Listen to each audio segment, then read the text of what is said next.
Hey everyone, welcome to Limitless Radiocast, episode 79. Hanging out with the amazing Louis Armezzani today. We get into his background a little bit. We talk BJJ, life, and all great things in general. He just ran an amazing tournament this past weekend, so I encourage you guys to go out there and check out some of those matches. He's doing great things for the community and for everybody in BJJ, so check him out. So sit back, relax, and enjoy the show. We'd also like to thank all our friends who help and support Chad and I do this show each and every week. Magic City Brewing Company located in Akron, Ohio. Limitless Tape, M&H Beans, Gateway Dental Care, Hoist IV Level Hydration, Lashley Nutrition Supplements and Supplies, Thomas Webb from D. Hoff Realtors, Lanky Fight Gear, Red Tail Tattoo Company, Candry Law LLC, and last but not least, James Klingerman's BJJ Foundation. Check them out for amazing BJJ techniques, help, and instructionals. What's up, everybody? Welcome to the show. Welcome back, Chad and I. We've been off for a few weeks. Got families, you know, we say it on the show all the time, taking care of stuff, but hope everyone out there is doing well, taking care of yourself, doing what you need to do. So today we have the great privilege and honor to hang out with Louis Armezzani. He is a Brazilian Jiu-Jitsu black belt under Jason Ratchford and Ailson Brites. I think that's the right. I screw this up all the time. Also, he's a retired MMA fighter, as well as the owner and lead instructor at Armezzani. Oh, God, I'm going to screw this up the whole entire time. Armezzani Jiu-Jitsu out of Monica, Pennsylvania. You can definitely tell I haven't done this for a few weeks, and this is what happens. So anyway, Louis, thanks so much for hanging out with us. We appreciate it greatly. Glad to be here. How's training going? Training's going well. We got a lot of guys getting ready for another event. October was brutal between MMA fights and tournaments, and we were every weekend for a while. We were just back to back. Had something going on. And how much traveling did you guys have to do? Like, was it within local, or did you guys have to do a lot of traveling? I kind of don't travel unless I have to anymore. Yeah. I put my miles in big time, but we were lucky enough to have two, three, 4 events come to Pittsburgh. Unfortunately, it was all within like a 5 or 6 week span. 2 of the events were on the same day. Oh wow! So that was nice to have for everybody. It's kind of nice too, because you can also train for it, knowing it's there. Maybe the pressure of not trying to go somewhere. It's kind of like, well, it's going to be here close, so you can really just kind of hone in on your. Not that no one else does this, but you know what I mean. Does that make sense? Yeah, absolutely. Chad's over there being quiet. No. The closer to the home, the better.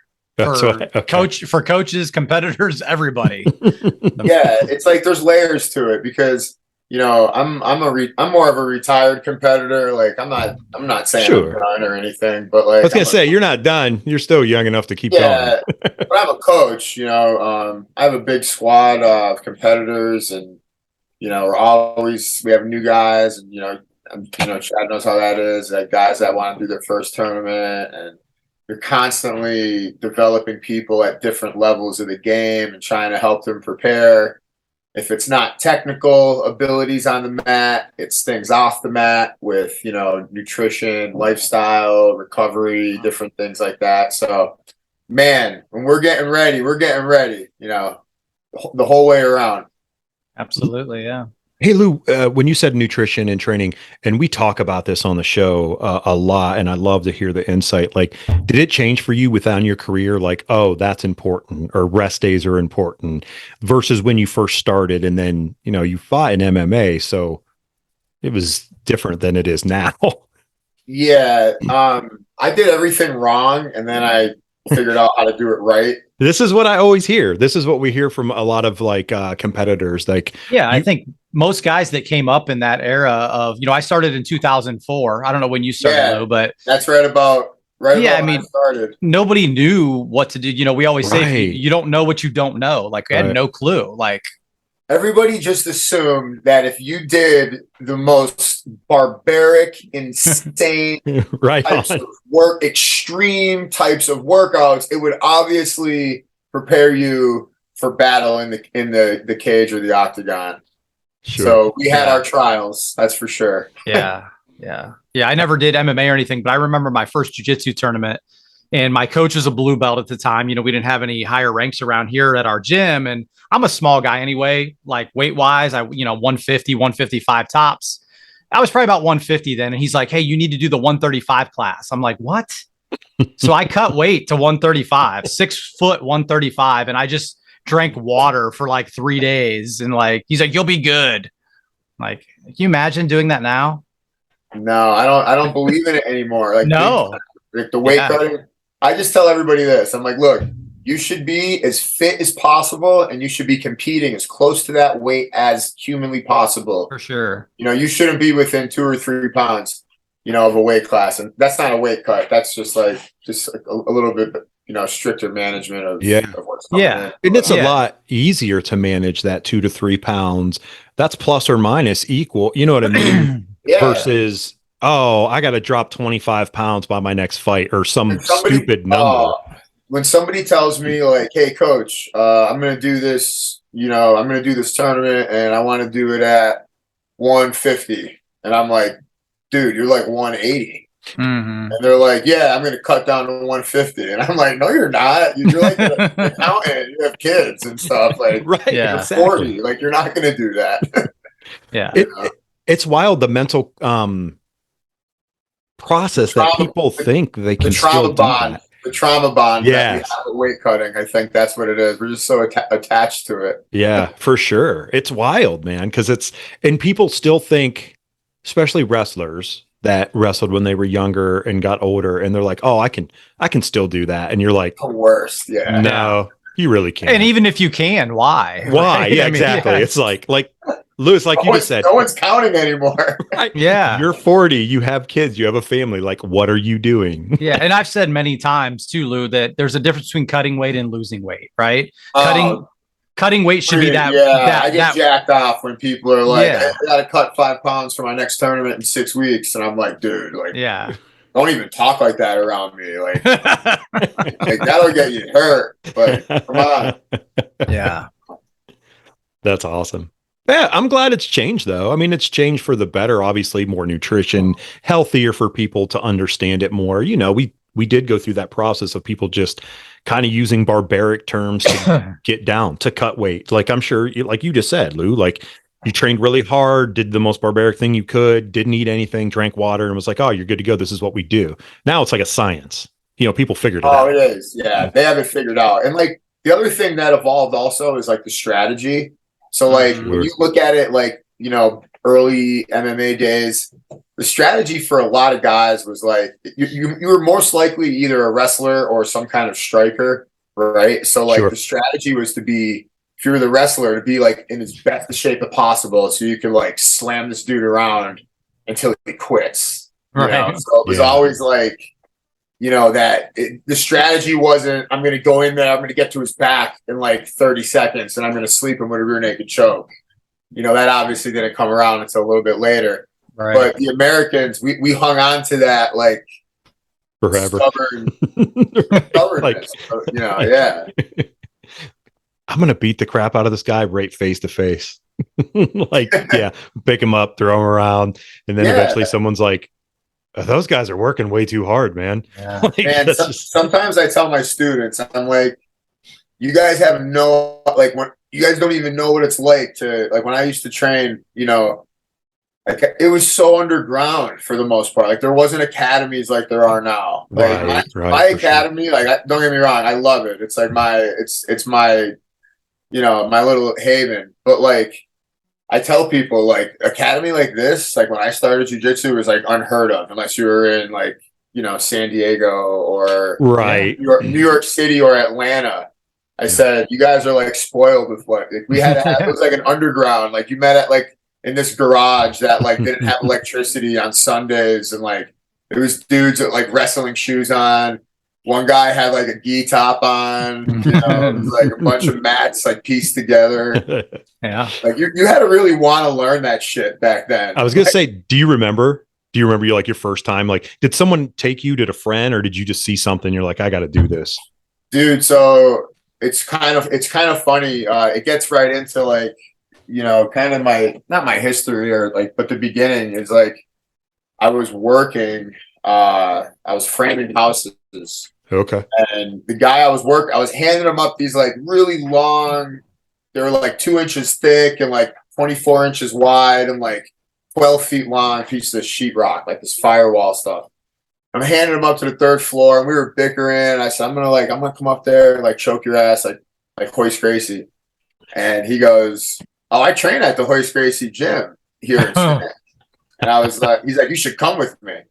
And that's how I started jiu-jitsu. Nice. That's That's awesome. actually awesome. Which it's the purest form of inviting someone to, you know, come here. Well, I'm going to choke you out. Actually, sign the waiver. Yeah. So like so Hoist had a gym I'm from Scranton, Pennsylvania, which is like northeast. I'm actually a little bit north of Scranton. I grew up in a town called Peckville. Okay. So it's like 10 miles north of Scranton, but Hoist Gracie had an academy there in the 90s because the guy that he had the academy with was a doctor, local guy, friend of my father's. Doctor met him at one of the seminars they did in Atlantic City. The brothers would go out there in the earlier, in the 90s. Got him to come back to Scranton. He lived there for a while. They opened up a gym. So jiu-jitsu was like in my area for a while before, and I didn't even know about it. Okay. Yeah. That's very cool though. Like you said, like and jiu-jitsu obviously has grown tremendously over the amount of time since both of you started. And people that listen to the show regularly, they know I'm a student of Chad's. So I'm still young in jiu-jitsu. I'm a blue belt, but I also started when I was 42 years old. So it's all good. Yeah. No, it's all good. I love it. I mean, I fell in love with it pretty instantaneously. I'm kind of easy for that to happen. Yeah, I'm a little barbaric maybe in some ways. In other ways I try not to be, but I get that. But that's really cool. Like, so you had it there and you had you went into I was going to ask you something. I forget what it was. Crap. I do this all the time, Chad. I do too, actually. I'm getting old, man. Yeah. Something else came up in my head. I was going to say the Scranton thing because it's like, oh, Scranton's also not famous for being on a TV show on specifically. Yeah. When I actually read that, when I was reading some stuff about you, I was like, oh, that place is real. That's a real place. I love the show. And I didn't know that. So that's awesome. The show's probably the best thing to come out of it. Kingpin. Oh yeah. Yes. Roy Munson. Yeah. That's a great movie. Yeah. Well. Very good. That's legendary. Yeah. So when you started jiu-jitsu, did it translate into, hey, you know what? I want to go more than just doing this. I want to fight. I got talked into a fight. So when I started jiu-jitsu, I tell people this, it's actually funny. When I look back at it, I thought MMA was like WWF. I thought it was like something like that, like a fake, like scripted, like written, scripted, yeah, for sure. Act. So I was big into like traditional sports, like football, and like I wrestled and stuff here and there. But MMA I thought was fake, so I didn't even know it was real. I used to go to jiu-jitsu practice, and I used to see the covers of these magazines that had like Chuck Liddell and like Rampage, like face to face. And I'd be like, oh, there's that fake shit. Yeah, I had no clue.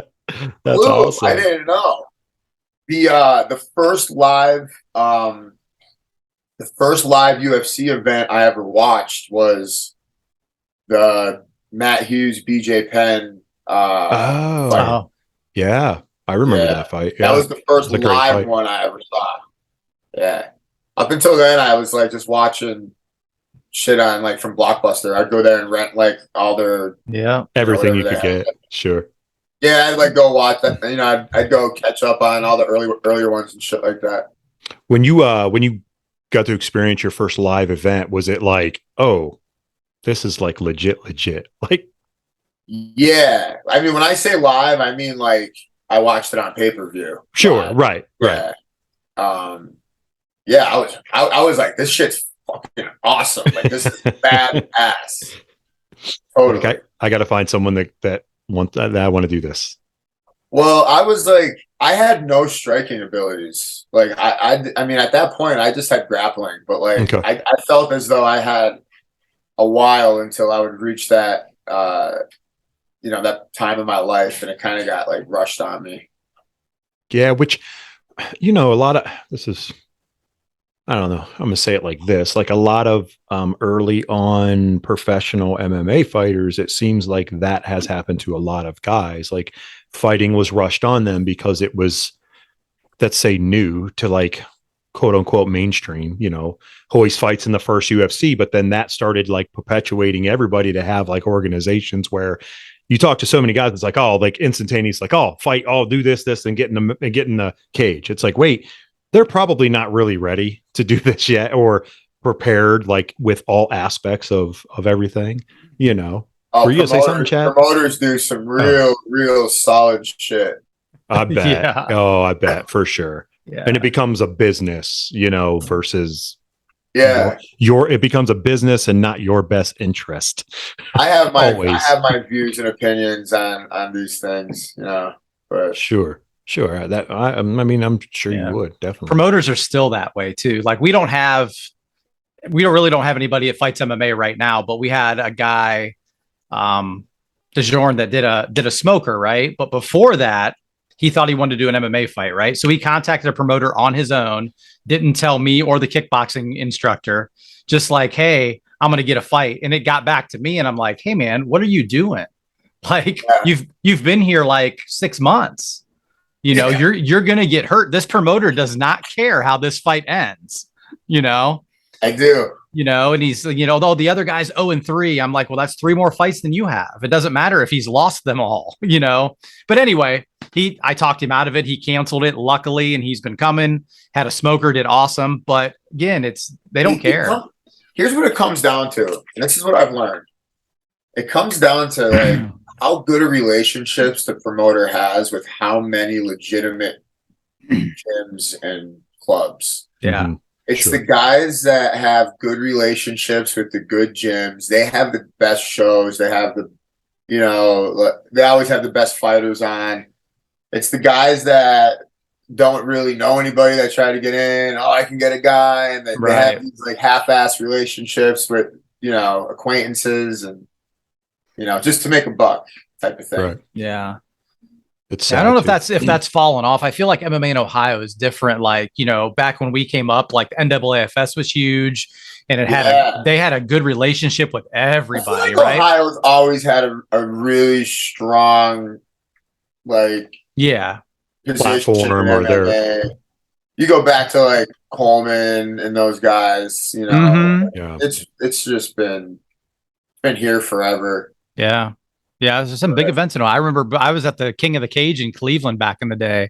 It was crazy. I fought at the one in Akron. Did you? Oh, wow. No kidding. King of the Cage in Akron. Yeah. Where was that held at? Do you know? Do you remember? What was it in Akron? I think it was in like an arena. I'm just curious, like what arena, just because there's so many there. Nice arena that like I didn't think it would have been in. Yeah. Might have been the same one. I thought it was in Cleveland, but maybe it was Akron. We'd have to look. Either way, it was in Ohio. It was in Ohio. Dude, I fought this fight. I just had gotten off a friggin' plane. I just fought in the Dominican Republic. It's not funny, but I could just think like, hey, from one to another, just keep going. Well, no, I'll never forget. Like I had a busted rib. I had my eye all glued up above my eyebrow. I got in a war with this dude. I ended up losing a fight. That's a whole nother story. But, I lost this fight. I fly home. The guy was like, "Don't go to the hospital here. Wait till you get back to the States." So I get home and I had an agent at this time. I had an agent for the majority of my amateur career, like a professional one. And he's like, "Hey, I got you a fight at King of the Cage in 2 weeks in Ohio against an undefeated guy. He's like 7-0. And I'm like, I'll take it. I was on like a two or three fight skid. I think it was a 2-fight skid at the time. I was like, I'll take it. That's just kind of how it was back then. Yeah. You get what you could too. I'm sure that obviously has changed. Let's say the promoters haven't changed, the fighters have, or hey, no, I'm not taking that fight because you don't need to type deal. Or I could see if you're an up and coming and you're just like, I'll take anything I can get. But man, it's amazing and probably awesome. I would say awesome. Yeah. And I think more people, guys that did jiu-jitsu went the MMA route, I feel too, because there wasn't that many jiu-jitsu tournaments, right? At that time, there wasn't many around. Dude, there was grappling industries. There was not grappling industries, Grappler's Quest. Oh, okay. Naga. And then you'd have the IBJJFs was New York or Atlanta. Yep. Unless you went out to Worlds. I mean, my first time out there was in 2009. Mm-hmm. But that was and you have the Gracie Nationals or the Arnolds or whatever in Columbus. Yeah, so like growing up in Scranton, I was being on the eastern part of PA for the majority of my life. All the competitions, there was like the area was rich in competitions from Philly to New York to New Jersey. Like there was always like a competition in like New Jersey or Philly because there was so much jiu-jitsu there because of Henzo and Marcelo and those guys. Fabio Gurgel, not Fabio Gurgel, Fabio Clemente, having those gyms. So we were kind of spoiled there. Yeah, for sure. That's wild. I love it though. It's just like, just how things have changed. And it's awesome to hear, like, because, dude, it used to be so, like, I try to tell people some of the shit. Like, I remember the one practice, me and my buddy were like kicking the shit out of each other in MMA gloves. Jimmy Hedis, he had a nice career in the UFC and everything. He's real slick. We were beating each other up, and like Rodrigo Gracie, like after the workout, like walked over to him and like promoted him to like his purple belt. Because he was in town and he would come there a lot, like to our gym, like that. And I was just like, man, that shit was so cool back, like just having that, like those types of memories and experiences. Yeah, now you go to seminars for not for promotional parts, but I mean to see others, which is awesome too, because it's opened up that area for people to be able to go see individuals or have seminars and that part of stuff, versus before that didn't happen. It was very far and few between. It definitely has gotten way better in all aspects. Sure. In my opinion, like tenfold. When you, was there a light bulb that went off that said, I'm going to own my own gym? Yeah. Like when my first couple classes, I was like, wait a minute. Cause you have to understand, this is like, 2000, probably 2005, 2004, 2005. Like living was kind of tough back then. Like there wasn't really good jobs. It was still like, I was a young kid. It was like, and I would go to this gym after framing houses and shit. And I'd be like, wait, you could do this as like a real job. That's legit what I was saying. I was like, wait, you could make enough money doing this, like to live. I was like, I gotta do this shit, man. But this is Chad. This is what Chad sounds like. He's like, wait, I don't have to do this other job. I can do this every day. The way it started could not have been any more opposite, man. Like the way I opened my gym and how that whole thing came about. Me moving out to the Pittsburgh area, all that was like completely random. I was going to ask you, was it just random? Like, were you like, no, how'd you pick your location? I mean, is that just? So, I was the company that I worked for, the oil and gas company, was out of Williamsport, PA, which is on the eastern part of the state. And their office was in Moon Township, which is right here by the airport. And I eventually went to work for this company. I took a promotion, got me into management, and it required a relocation. And at the time, I was already retired from MMA for about 4 or 5 years. I was a brown belt in jiu-jitsu.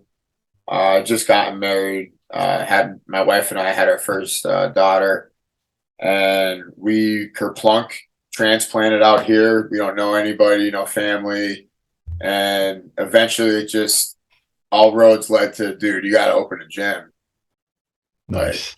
That's awesome, man. I mean, it was meant to be for sure. You know what I mean? To think about it, like you're transplanted into a spot where you didn't know anybody, and look at it now. I mean, we're in 2022. You got a gym that's running, doing great. You got students coming in, got a great event that's going to be coming up. I mean, that's proof. Like I always say it to people. I'm like, hey, never doubt what you're doing if you're doing something that you love each and every day, because you were put in that position to do it.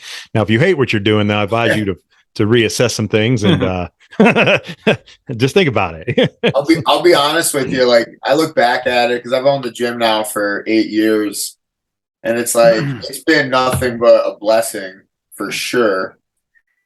But there's definitely been a lot of shit that has gone and happened that I wish never did. And for sure. That if I knew, there's been a lot of surprises. It's been very difficult. It's been challenging. Well, I should say difficult at times. It's been challenging. Sure. I'm always looking for ways to be better as a coach, an athlete, a business owner. So that's always fun, trying to continue to learn. One thing about jiu-jitsu is like it makes you resilient for those who stay and do it. Like I tell people on the show all the time, like it's not just what happens on the mat, it's what happens off the mat as well, because it can make you make those decisions and get through those things when they suck. You know what I mean? Or challenging and surprises. You're like, you don't just quit. You're like, I've been grinded, I've been beat up, I've been hit. Like, I got this. It's going to suck. And yes, I don't want to do it, but let's just keep going, get through it.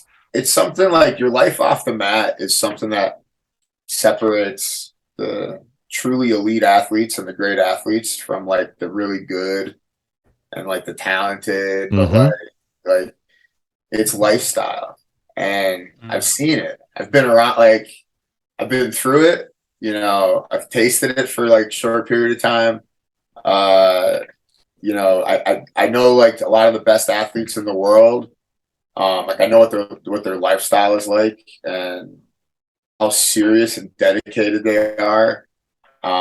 So when people are falling short, as a coach and someone that helps people achieve all kinds of goals, usually comes back to like, am I trying hard enough? Like, am I doing enough? Are you doing enough? Am I disciplined enough is usually what it comes down to.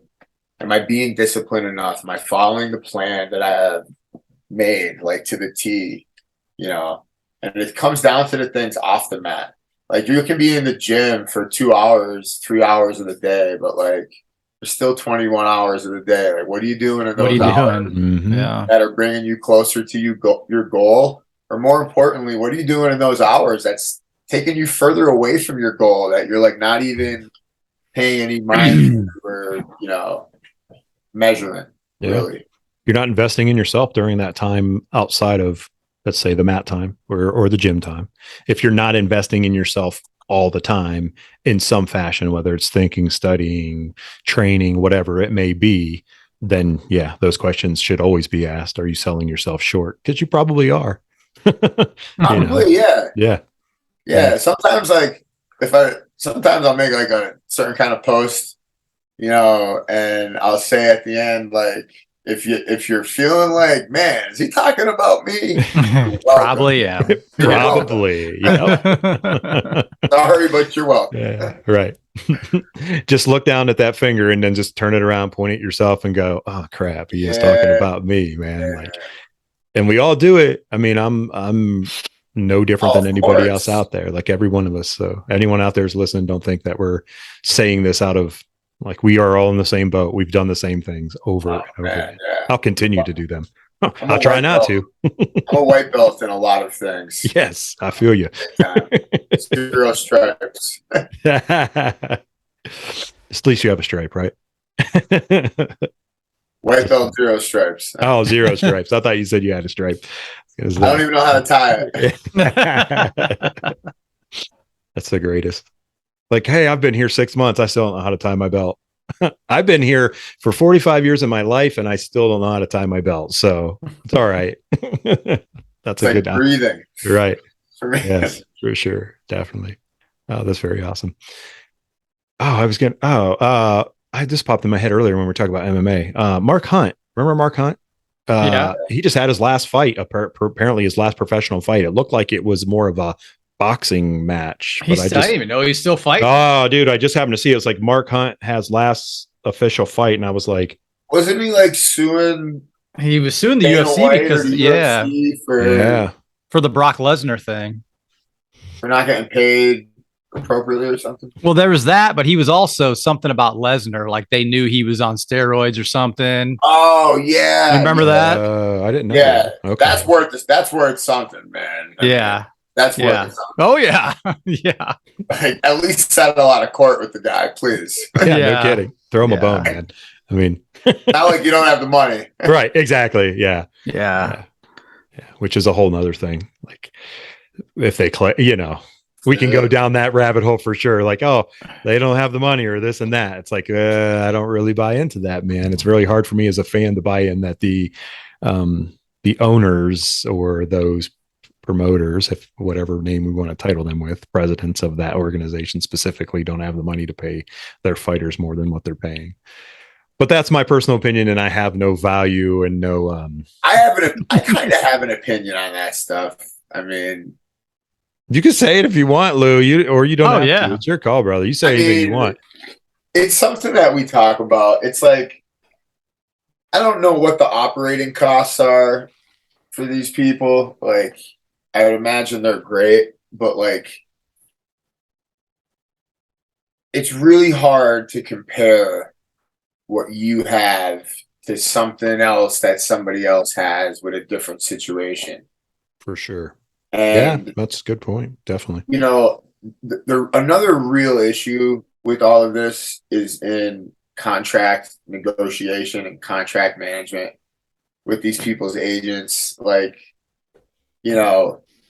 certain guys are good at getting people, and I'm talking about UFC guys, like UFC. Yeah, sure, right. Man, and like, back in the day, it was Monty Cox, and it was like, if you were anybody, you had like one of two guys. It was like you were Monty Cox or you were like one other dude, and like, if not, you freaking fought for peanuts at best. I always think, like, I was lucky enough. I didn't have like a popular like agent in the game. But he was like he's a Jewish dude who is like he was a wrestler. He graduated from Penn State. Oh, wow. And okay. Stockbroker, made like a great sum of money on Wall Street, opened up our gym. Like, he was our agent. And like, he has that, like, I'm going to work 20 hours a day attitude. And like, we're going to go. Sure. Like, captain of Penn State wrestling. Like when he went to school there, and he showed me what negotiations like. And dude, I see guys take shit contracts and take shit money all the time. Like, I see promoters stronghold these gyms that, like, I feel like some of these, like, some of the lower level gyms, and I don't say that like with any negativity. I just mean like maybe in size or like age, they take on these things, like they kind of get taken control of by these like promoters who like want these fighters from them, and it's just like the quality is just really low, and like they're taking whatever they can, and that becomes the normal. And it's like, when somebody wants, like, hey man, like I would like something, this amount. Yeah, it's not even gonna happen. I got 10 guys that are taking this. And it's like, yeah, the 10 guys that are taking that from the trailer park down the street that are fighting in the field are taking that because it's whatever to them. And yeah, all their family are gonna come buy tickets from, and I say the trailer park, like, and I say that like with respect, like, yeah, you're just putting I'm just saying, like, I've seen promoters do it. I stopped going to certain shows when I see multiple fighters in mesh shorts. If I see a fighter wear Walmart mesh shorts in a cage, that's the last time you'll see me as a coach there, and it's the last time I'll ever have a fighter at that show. And like, go figure, at that same show, someone's like this. These dudes were like, "Yeah, try to leave. What did you get in the parking lot? Try to leave in the parking lot," type of stuff. But that's become the norm, unfortunately. there's a lot of people that are hungry at a young age and level in the sport, and they get kind of sucked into that, and that's what kind of feeds that vicious cycle that is unfortunately like the structure that MMA is built on. It's like everybody's used to getting paid shit because that's just the way it's always been. And that's not changing, right? I mean, so this is awesome perspective. I never thought about it like this. And honestly, since I'm a general sports person of reading stuff, I should have, because I've always put that in perspective for that's called other sports, you know, basketball, baseball, football, so on and so forth. Like the agents that have an athlete and they're like, man, how'd they get that much money for that guy? And I'm like, well, that's a really good agent. I never thought that. I never put that in perspective for. Well, there's two. I mean, number one, you got to be good. Yeah, for sure. I mean, that helps, obviously. But like I watched, I think, okay, so like my time in Pittsburgh, like I'm gonna use my buddy Mark Cherico as an example. When he was fighting, like in the middle of his professional career, he was the best 145 pounder. Like he should have been in the UFC. But unfortunately, his agent was at a top team in Florida, and his agent has 30, 40, 50, 45 pounders that he has contracted there that he's with every day. And the guy that we're all gunning for, the hometown guy who's like making a friggin' great run, and he's one of like to this date, the most disciplined athletes I've ever worked with. Like when he finally got his shot to get on like Dana White Contender Series, he was like out of the gym working for like the gas company. Like that's crazy. Yeah. Like, and it was because of his agent. I got him with, I'm not going to say I got him with, but a friend of mine got him with Jason House, which is the Iridium sports agency. Actually, he got like a huge amount of people with them from the Pittsburgh and surrounding areas. Oh, nice. Okay. It was like a domino effect. He was growing at that time too, but I got him with him, and then he got the call. But that's another thing too.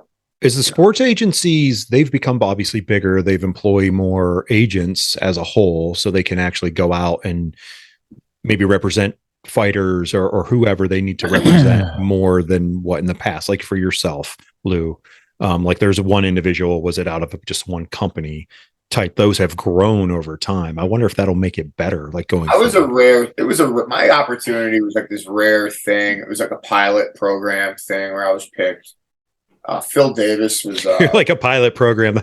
I've never heard anyone like that's like a pilot program. And dude, it was this guy that had this vision, like a wealthier guy, connected to Penn State wrestling.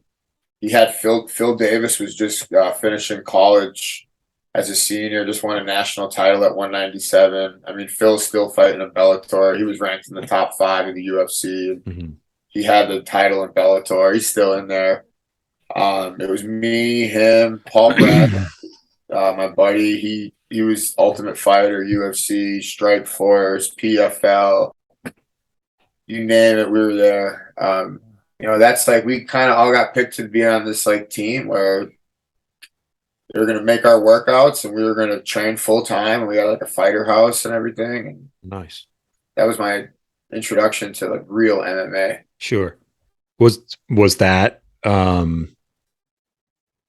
don't say a wake up, or was it like, again, like that's what I was gonna like, oh, wait a minute, this is a little bit different. I had to rethink what I was doing a bunch, man. I was like, this is what I want to be doing with my life. Like, yeah. That's I can imagine. I have stories though. Like I got to spend time. Like John Jones used to stay at our house. This was like early in his career. He was still fighting out of Bomb Squad in New York. Oh, wow. Yeah, that was early in his career for sure. Dominic Cruz, he stayed with us for like 2 weeks. This was when he was still in the WEC. Wow. Yeah. Wow. Nice. But, that it afforded me, I got to train in Penn State's wrestling room with the team a lot. A lot of really cool experiences, man. Just like so many cool, fond memories from that.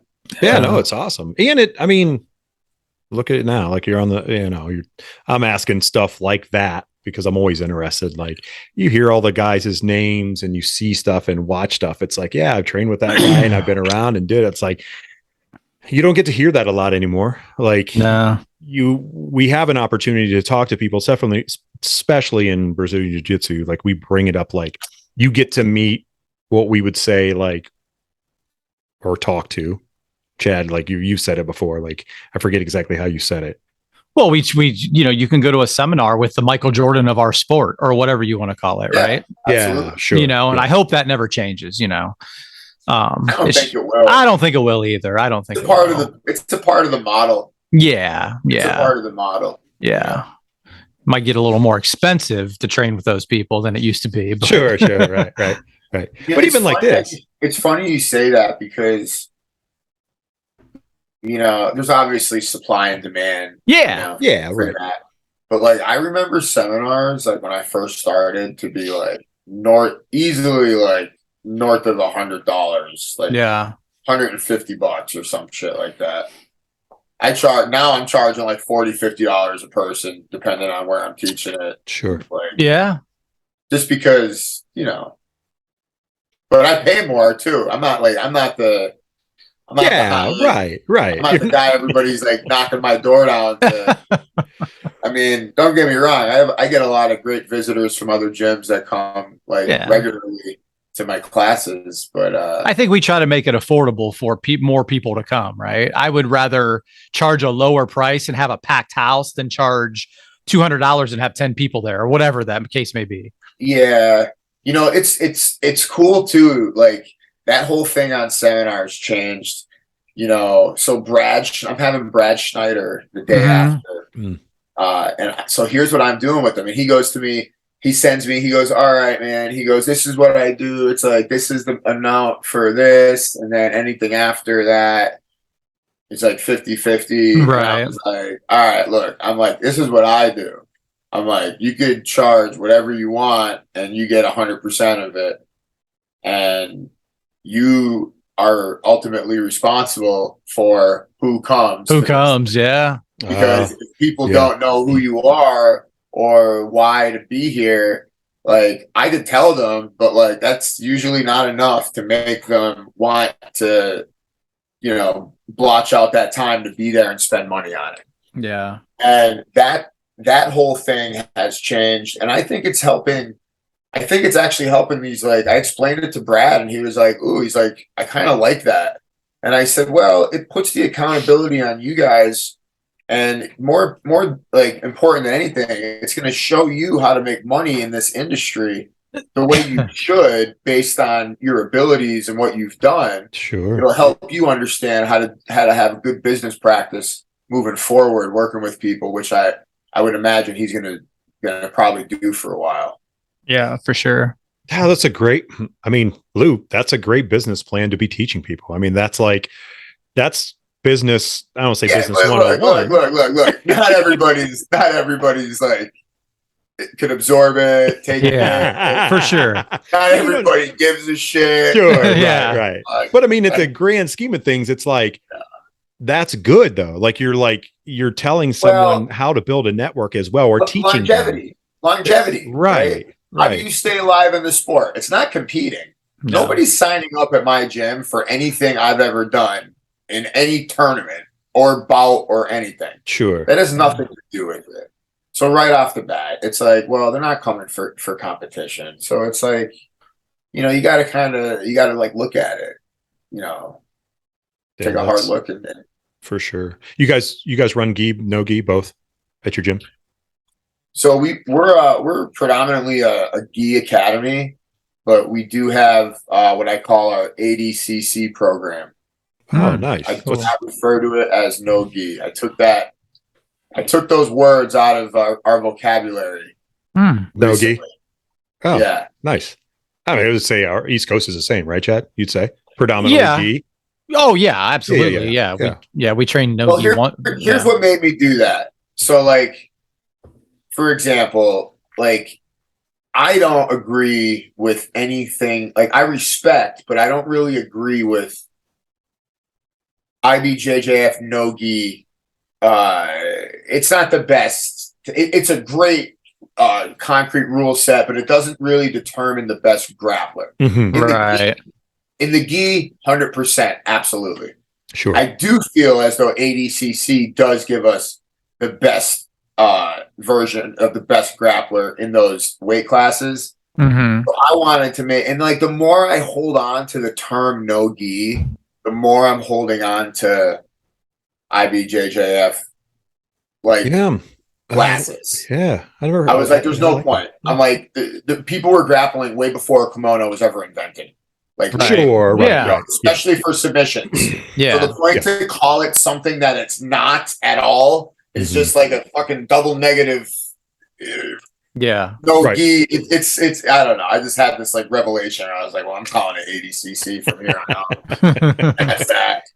So yeah, it makes sense. I mean, I get it for sure. And we've talked a ton about the different, the different rule sets and all that. Right. Yeah. It's the future. You hear John Danaher talk about it. You hear Gordon Ryan talks about it. Yeah. And like, so like my coach, Tony Passos, he is Atos's coach. Like he coaches Professor Andre Galvao, JT Torres, like whoever like needs the coach, like at Worlds, at ADCC, he was there.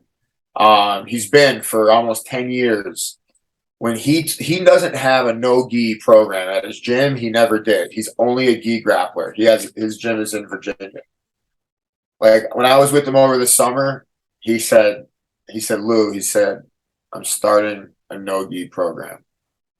And he said, the ADCC will be the future of the no-gi grappling. And I was like, well, I already friggin' felt that way anyways. Sure. I mean, everything, like, respectfully, no-gi IBJJF titles don't really hold weight to ADCC. Yeah. I have a friggin' silver no-gi pan as a black belt masters.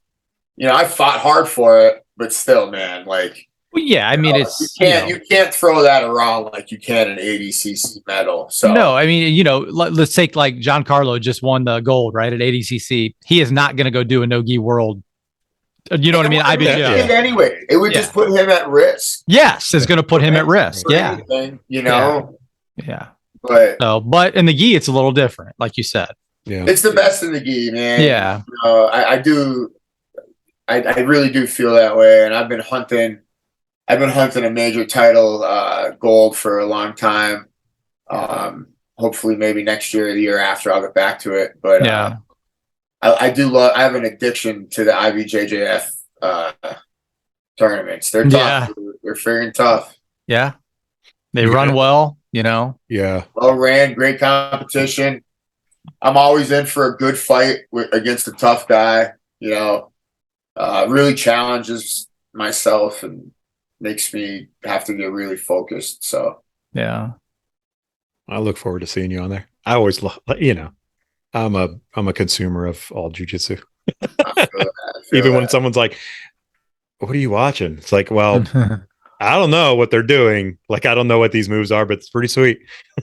I get some of it. I would like to compete, man. I mean, I really focused on like staying at my gym this year and like really buckling down on, because I had 2 gyms the year before and I was spending a lot of time between both. Okay. So this year I spent all my time there and I didn't want to compete because then when I'm thinking about myself and I'm trying hard. Sure, right. So maybe next year, but how old are you, man? Pretty busy. I was a busy competitor. I was all over the place all the time. Lou, how old are you? I'm 39. 39. You said that young hesitation. Man. I know. He's like, 39. It's all right. Chad's the old man in the room, but I mean, you can tell that just with the beard alone. So yeah, it's like I have 3 small kids. I mean, when I say small, 9, 8, and 5. Like I had my 5-year-old daughter. We had her birthday party this afternoon at like a trampoline park. That's awesome, Dan. So it's really hard for me to like. We have our routine. I take them to school every morning. I drop them off. It's like, man, like I'm starting to feel like I don't want to be like in a hotel on a Yeah. Thursday when Man. I want to be taking my kids to school. You want to be dad, man. You want to be. Then I'm feeling guilty. I'll be somewhere feeling guilty, spending money on something, like thinking about how much it's gonna suck on like the flight, the airport, and everything. Then I'm like, "Fuck, man, you better not lose this shit. You better win." I put extra pressure on myself to win and everything. But that's all right though. I miss it. I've been competing since I started. I've been a nonstop competitor between MMA and Brazilian Jiu-Jitsu. So you mentioned earlier in the show, so you played some sports, throughout your life before Jiu-Jitsu, and before MMA. Did that help drive you to push you? To be like a competitor, or were you just naturally I competed everything? I mean, I grew up in the greatest era of all time in the 90s and the late 80s. I mean, absolutely. I'm with you. And you got I left my house with a fishing pole and a basketball, and Jimmy had a football and a baseball bat, and like we'd come home in 10 hours and we'd be front. I mean, we were just about it, man. Any sport, like we were about it. We couldn't wait. Like skateboarding, riding BMX, rollerblading, you name it. Like fishing, hunting. Like we grew up in It's crazy how that hasn't changed everywhere. And it hasn't. I've pushed my kids to be that way. I give them that leniency to do. I'm like, hey man, like go play, get your friend, whatever, like, be good, make good decisions, but at the same time, like I want you, because I mean, I'm from, I divorced family, whatever. I lived with my mom. I'd get up in the morning and take off at 9 a.m. and wouldn't come home till it was dark. And she had no idea, but that's the same thing. We did everything. We were in the pond. We were doing something. We were, whatever, playing tackle football, playing. Well, there wasn't anything to do at the house. Like, no, it wasn't shit. Not until Nintendo came out, and then we were playing Mario for a little bit. I get yelled at. You'd be like, but you can't go home till 4:00. I'd be like, when I'm like tired, they're like, too bad. Get on tired. Stay away. I'm like, I'm hungry. Like dinner's later. I'm like, It was not unusual for us. We'd be building forts and we just figured it out, right? We just figured things out. Like we just figured it out. Yeah, we were good at it. I was like we were probably too good. We had the best era ever. Yeah, we did. We were on the cusp of technology. Mm-hmm. Yeah, and like everybody else was like in the past, and we were on like the front row. We had when all the rules were still at like the best time before they got all shitty and weird. And the 90s were awesome. I talk about that a lot. Yeah. I mean, you're not lying. It's pure. Like, I don't know what my wife and I, we talk about it all the time, like jokingly, or we went trick-or-treating, last weekend was trick-or-treating, and we always joke about different things that happened during trick-or-treat. I'm like, man, we did way more than this, or we got way more candy than that. We got like 100 more houses than my kids get. Like, I'm like, we would run as fast as we could and no one was with us. We would go. I loved that shit. I loved it. Like, I took my girls. I loved every second of it. Like, I enjoyed like reliving those or having those memories with them because for sure. And they're loving it and we're loving it together. I'm like, all right, good job. Check. We got that done. Yeah. Yeah, that's good. That's sure. Very cool. Definitely. Very awesome. Hey, like you said earlier, the 90s were the greatest. Hey, and honestly, if you think about it, it's when MMA and all that stuff kind of coming on, like all that part, like it's still in that same era. Like, hey, Jiu-Jitsu became bigger, or not just bigger, but kind of introduced to us, more in that. So that's very nice. Hey, Lou, do you have a specific Jiu-Jitsu technique you like to go to? Do you have a specific game that you stay within? Yeah. So if I'm on my back, which I love to, everybody thinks I'm just like a guard passer. I love to be on my back. I love to play guard. I go to the omoplata. I'm an omoplata. Okay. Guy. Yeah. Nice. And then I love passing guard. I love it. I have a system that I was supposed to shoot for BJJ Fanatics, but I started to, and then I stopped it because I still felt like I wanted to teach it for a lot longer. Sure. Like I had finally finished it. Like I have my Buster Guard instructional out. Like that took me like a long time to put together, and like I filmed it, and like the guard passing, I hadn't let like any of my students show it off yet. So I said, okay. I don't want to like it's just not time. But I have a whole guard passing system. Nice. I call it the full send guard passing system. So that's right now what I've been focusing on. We just got finished with it actually. But very cool. I have a couple seminars coming up that I'm going to be teaching it at. Very cool.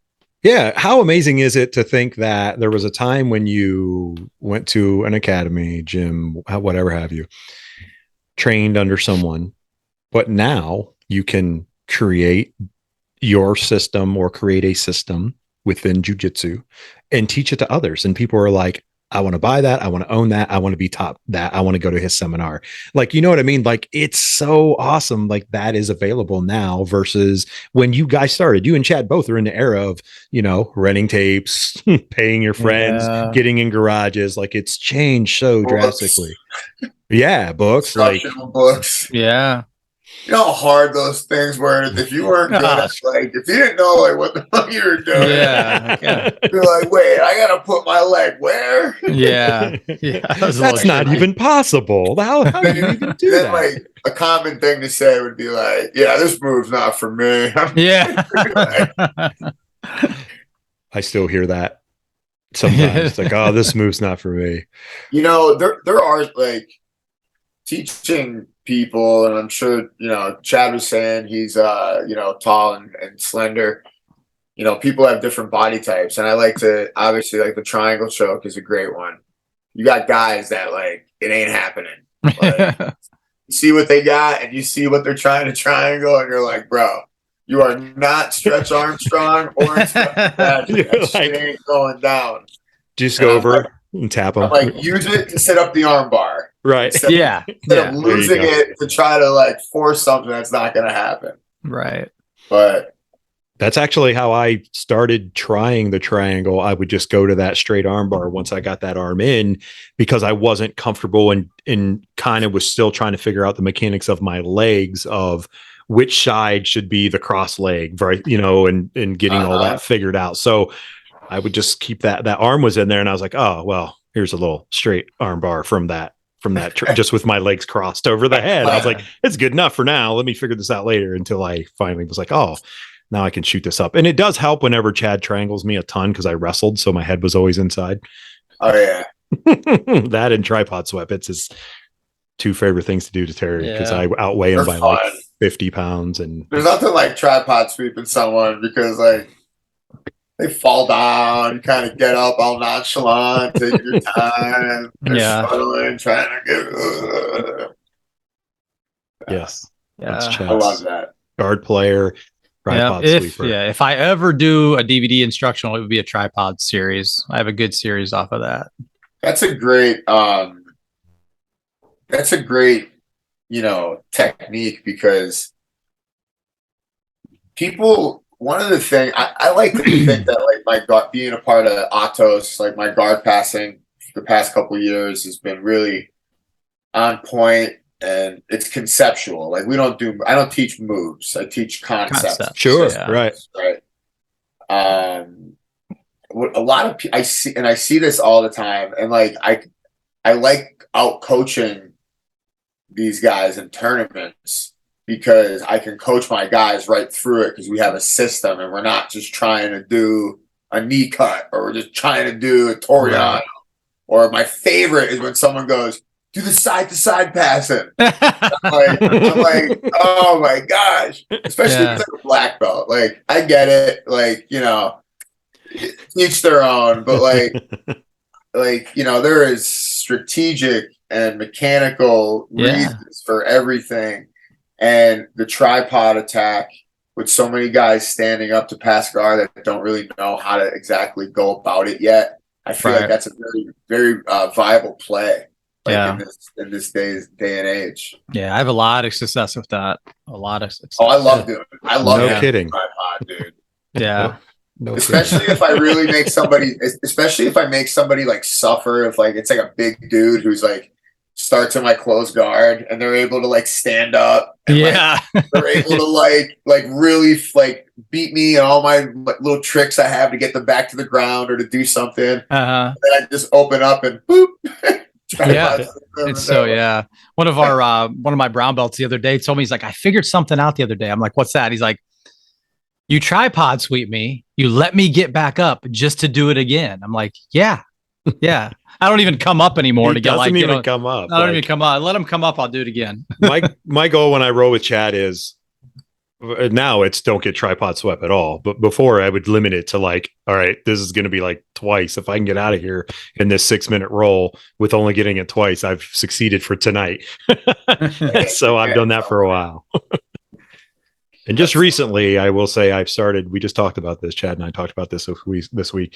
Conceptually things, not that they didn't before, but since I've been, and this is just kind of dumb, people can laugh.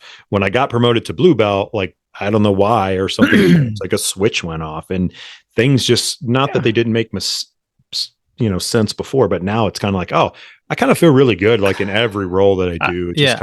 I've said this a couple times before. I think what that switch is your confidence. I was just going to say confidence. It's confidence. But it's same when they say, oh, your learning starts at black belt. Well, when you finally, I was 14 years in before I got my black belt, and I was a brown belt for 6 years. So I was losing confidence there too, a little bit. We went through some affiliation changes. I'm like, maybe I won't get my black belt, and that's okay. I'm still going to train every day. But I feel like my jiu-jitsu has exploded since I got my black belt. And I think a lot of it is confidence. And I think that's what Terry sees and all new ranks see. My coach just said, hey, you deserve this belt after 2.5, 3 years, whatever it is. I agree wholeheartedly. Yeah. Did that happen for you at all, Lou? Like when you got your black belt? Not that, but were you like, this is a different level? Like, I had like when I was a blue belt, I was like really good. I was hanging with most black belts and that's when I was fighting too. Sure. And then I got my purple and brown belt days. Like I competed as a purple belt, won a couple, lost a couple, didn't compete as a brown belt. That's when like we were having kids, got married, moved out here. I was working a lot. But I got my black belt. I went back to competition at the IBJJF, and man, was that I hit the pavement hard. Yeah, first, fucking hard, dude. Yeah. And then here we are, many years later. But, sure. Yeah, I always like that perspective. Just be like, I mean, Chad's right. Like, I don't think I was super happy, excited, obviously, to get promoted. But, even, semi-emotional, like, wow, it was a big deal. It was really hard. I didn't know. There were times where I questioned whether I was going to keep being able to do this just because I was in my 40s. And I was like, man, I don't know anymore. I suck at this. All that stuff, the whole roller coaster of every emotion that anyone that does this knows exactly what I'm talking about. But just over the last couple months, I've just been like, and I've been sporadically being able to train because I have kids, and it's just, life is just like, okay, a lot of things are happening right now. Work is really busy, so on and so forth. So I haven't been getting a lot of training in, but every time I go, I'm like, dang, I'm like, all right, before I used to felt so defeated, like certain times I would leave and just, we joke on the show a lot, like Terry rode home with the music off in my truck. It's like, I do that all the time. It's usually after my 12:30 class. I drive all the way home without no radio or anything. I'm just like this. Yeah. Whoa, having flashbacks to class. Yes, that's me. I was like, what the heck happened? Like, what do you even like? That guy got worse because of you. Like I didn't even get better. Like, I'm terrible. That guy got worse. Like, I'm like questioning everything. But now recently, I'm just like, having fun. Yeah. And that's the other thing too. Like Chad would say, don't put so much pressure on yourself. You put a lot of pressure. We had many talks of Terry, you're not quitting. You're coming back, you know? So it's easy to put pressure on yourself. Yeah. I think the hardest part about jiu-jitsu is for most athletes that do it is they're constantly comparing themselves to other people especially their peers. Sure. And they're not comparing themselves on their skill development or their ability to acquire skills and what I call their jiu-jitsu toolbox. Sure. And when we do that, shit can get dull and like Dan Cook likes to say, like, Mom, I'm having a bad day. People are acting weird at work. And I don't know. I'm just having a bad day. That's why I'm real big on and it's important that people train with goals. And it's really important that guys like us that are like 40 with kids and families and busy jobs, that we really have goals. Because without those things, man, it is real easy for a lot of shit to happen. We kind of leave it open for things to happen. Right. Yeah. Exactly. And that comes into the routine, and staying disciplined to the routine that you have every day and that kind of thing. Because, man, if I was like, I might go train tonight, 15 things will pop up. That would potentially keep me home. Keep you home, sure. Training. And if I wanted to, I could look for 4 or 5 things real easily, like what my hands something could happen. But that's good. Yeah, that's exactly what you said, Chad, to me. Like in the beginning, not just in the beginning, but I mean over that time, it was like start making little goals. Like I said earlier about the tripod sweeping, like I wasn't joking about that either. Like I literally would go into roles like with people I knew that would do it or that. It's like, yeah, like that's got to be a goal for me. Like I know I'm older and do that because I did start because I was an athlete and I wasn't. I was never the worst. I was never the greatest athlete, but I was pretty good at everything that I did. I had a pretty good IQ on things when I played sports. And so then when I started jiu-jitsu at 41 years old, it was like, I'm going to pick this up pretty fast because I know how my brain works. And then I did, but it was like, oh, you can't execute crap. what's going on. It's just like, you can't do this. I'm like, oh, this is really bad. Yeah, man. Yes. Up and down. Yes. Is that up and down for sure, man. So yeah. Dude, one of the things that I definitely wanted to talk about was the card that we are having. Yeah, man. Yeah, give us let's do this. Shout out and talk about everything. We've had you for a solid hour, Lou. Give anything you want to talk about at all. We always want our guests to have this platform for them, but definitely talk about like the card and any sponsors and any shout outs you want. I know the show's going to drop after the card happens, but we're also going to probably talk to you in the future and also maybe have. Oh, you're good. Yeah. I just I think random. I'm thinking my brain's always rolling, but I know, Chad, how many guys do you have in on your card? I think I have 3 or 4. Dude, we have 17 super fights and then the 10-man cash bracket. Yeah. Yo, there's some hitters. Yeah. In that bracket, dude. I'm so pumped. I did this the first show I did. Well, I ran tournaments for years. Mm-hmm. Oh, nice. Okay. I posted a picture of my first tournament. I actually had Gordon Ryan at. Nice. I posted a picture on Facebook not long ago. It's from a long time ago, 2015, and Gordon doesn't look anything like he does now. Yeah, and that's. But I've been running tournaments for a long time. But over COVID, I said, "Screw it." At the time, I had an athlete who was very prominent on the scene, and I had a couple other guys that were very prominent, and I'm trying to keep these guys busy between MMA and jiu-jitsu, and we're going to have some super fights at the gym. And I said, Lou, how are you going to do this? And I said, you're going to do this the same way you do everything else, exactly how you think it would be the best way that you could have it. So, we had the super fights, we matched it up. When I started with the rules for each match are the time limit is the same. So it's a 6-minute round. And then there's a 1 minute it's 6 minutes sub only. And the submissions that are legal and techniques that are legal is match to match. As long as everybody agrees on it, coaches and participants involved, like, hey, I got some blue belts doing this no-gi match. Mm-hmm. One guy's a heel hook guy, one guy's not. Hey, we're not going to do heel hooks this match. Yeah. Reaping and stuff. You know, like, I want to promote guys to have good jiu-jitsu matches. I want to promote, you know, we want guys looking for the submission. I feel like I have a really good base of like who's who and like who's got like who the good guys are, who the exciting matches are to make. We're also, you know, we've been donating to Dreamroot, which is a nonprofit that my coach has.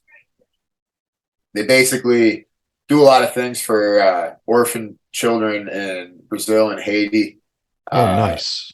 That's awesome. It's like really, they do some real life-changing stuff, like providing food and schooling and clothing to people like in Haiti. Like, there's still people that are like drastically affected from the natural disasters and then COVID, and like, sure, yeah, kids didn't have a school. They built like a school, which is like a little building, like built out of like center blocks, like for these kids. And he's actually in Brazil now doing stuff. So we're just doing, raising whatever money we can just to donate to that.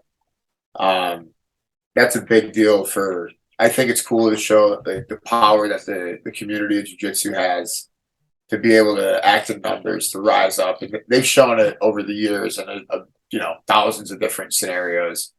And I like to try to leverage people to do a little good in that sense. Yeah. No better way to do that with some really great athletes. Yeah. Put on a great show, bring people in, and people support it. Like, and like I said earlier, you know, a lot of you guys out there that are listening, you're going to hear some of this stuff after, Lou has this event on this coming Friday. However, I'm sure there's going to be plenty of events that, Chad and I want to be involved in as well. To help support, promote anything you need, Lou, to definitely let us know. That. Yeah, definitely. Because as you just alluded to, support big time. Trust me. The jiu-jitsu community, and I've said it before, I didn't realize I was going to get a family the way that I got a family versus, let's say, my outside family, like my real family or whatever. I never realized that was going to happen because I wasn't in here. I didn't know what I didn't know. And, and it's nothing but been open arms, respect, you know, love that I've, you know, maybe have never felt in my life. Like, oh man, like these people really care about me and I really care about them. Like, this is different because we all get it. Like, we all know, like you said, like you were just saying, Lou, like I rode that roller coaster, like, you know, what I am going through and have gone through, and that beginning stages of going through jiu-jitsu and all that. And Chad alluded to that before. So it's awesome to me when I always hear what jiu-jitsu community is doing to support, to help people, to promote things, to all this, like profit or nonprofit organizations where they go out and help kids, and we're getting this community. And I'm just like, man, there's a lot of people in the world that have no idea. There's a bunch of guys and gals that like to fight and choke each other out, and we all support each other, and we're also willing to help people that you would never think we would help. You know what I mean? It's just great groups of people. Like, there's so many people in combat sports doing some incredible things for underprivileged people in all different parts of the world, you know, including in our country. Yeah.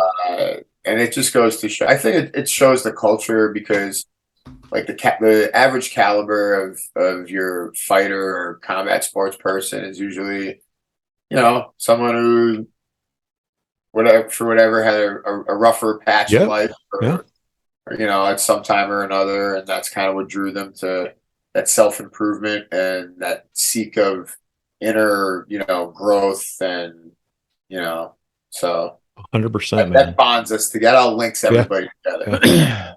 You know, nothing gets me going more than when a new person signs up, and like after like a week or two, and they're just like, man, like, I feel so great, and this just changed my life. And I'm like, I know. Yeah, I know. You're right. Trust me. Right. I'm like, I know. Like, it changed. Like, this is why I do what I do. Yeah. Which is awesome, because if we didn't have guys like you that started it, and Chad and guys beforehand that has brought it to where it is, we wouldn't have this. I mean, I always think like the mental health part, like it's helped so many people, and just to break everything. There's so many chains that have been broken for people because of combat sports, Brazilian Jiu-Jitsu, you know, like you just get it. And there is something different about all of us that do it. Something like my coach talks about it a lot. And it's like, you know, as humans, like we seek community and we seek community out.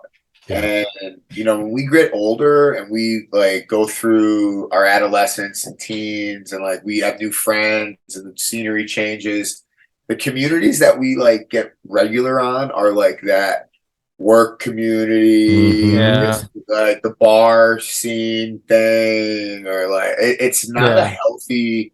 And then we find martial arts and we find like the gym and you're like, oh my gosh. And you're like, wow. He's like me. Wow. She's like me. Wow. Oh yeah. That's me. You're like, I found like where I fit in, you know?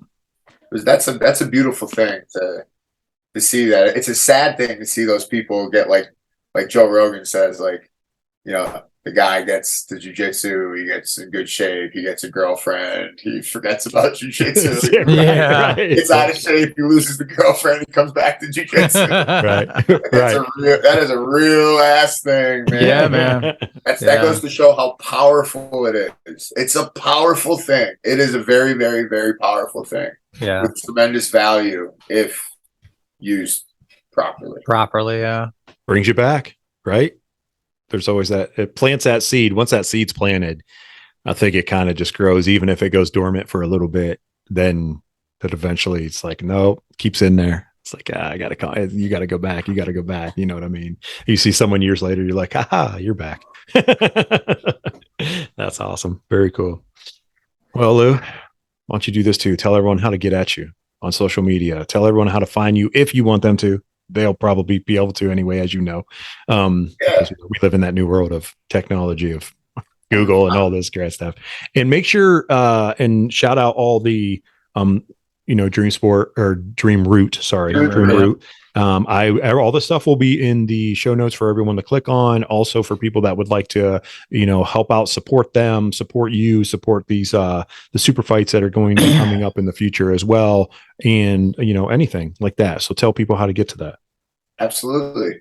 So the super fights are going to be streamed live on my Facebook, which is my name, Louis Armezzani, and we'll share it to the gym. I have everybody there in the building share it to their Facebook at that time, so then they could get it out, get the eyes on these people as possible. Mm-hmm. Instagram at Louis Armezzani. That's my Instagram. I'm not like, I have a gym Instagram and everything too. I'm not the best at keeping tabs of everything. I'm like a Facebook guy. I'm old fashioned. I'm not as young. Hey, you could be MySpace.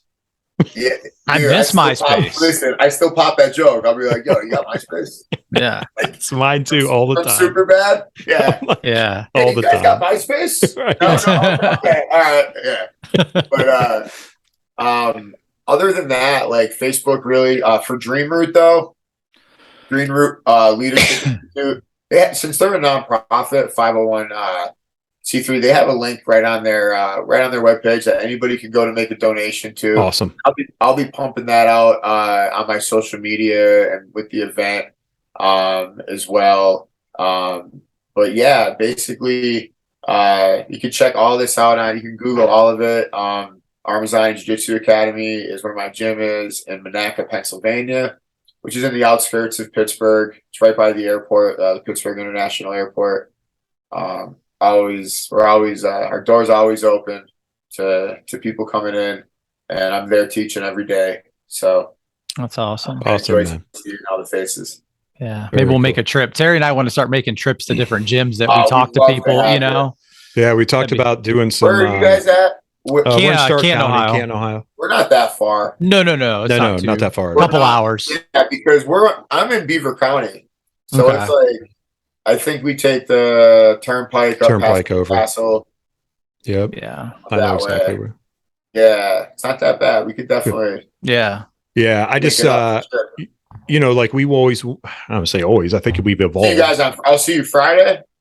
Yep. I will be. Terry, I don't know yet. I gotta, married and 3 kids. She's not going to listen to this, but I got to make sure I can, if I can bail, Hey, you can watch right on your phone, right on. Yeah. That's the other side, which I will do if I'm not there. I will, because I always make sure that I'm just very big on supporting people, especially people that have passion and people that I care about. Like, I think it's important. I've been blessed. I've worked very hard for where I'm at, considering how I grew up. So I'm always like, you know what? I don't care about what I have now. Like, I'm not a hoarder. I'm all about like paying it forward, giving it away. Like, I don't care about that stuff. Like, I'm okay just to what I got, nothing. Like, just give me now. I'll just say, give me a gi and a place to go, and I'm good to go. I like that. Yeah. Try to be, Yeah. So, Lou, before I forget too, I'll send you some info. I'm hosting a tournament at my gym, December 3rd. It's for white belts and blue belts only. It's a gi tournament, like $50. It'll be good. I'll definitely, I'll give all that information to my guys, and I'll get some people there. Yeah. Unfortunately, I'll be at my coach's gym. We have a holiday party. Okay. Nice. In Virginia, but I'll definitely get my guys on top of that. Yeah. We got a slew of guys and girls that want to compete. So yeah, we need some girls. We only had 2 girls sign up last time, so which is tricky. It's tough. It's tough. I tried matching up some girls on this card, and I just didn't have enough. There wasn't enough volume. It's tough, and there's such a discrepancy on size and it just ranks. Wasn't even fair to anybody. But keep fighting the good fight, my man. Right? Yeah, for sure. Appreciate you greatly, man, for everything and for coming on and hanging with us. Sir and Chad, I appreciate you guys having me on. Yes, sir. And thank you for doing what you guys do for our sport. Sure. Try, man. There's a lot of people that appreciate it. So thanks, man. Appreciate it greatly. Grazie. Hey, Lou, before we go to Lou, my Ashtabula crew said to say what's up. John Torres and all those guys. Oh, hell yeah. What's up, guys? Yeah. So they're that's kind of my first affiliate is those guys. Sweet. So they're a great group of people. They're awesome. Visit one of these days. Yeah, I'm going to be doing a seminar for them probably in January sometime. So sweet. Yeah. Good, cool guys. All right, my man. Take care. We'll catch up down the road for sure. All right. Cool. All right. Thanks, guys. Have a great day, brother. Later. All right. We'll see you.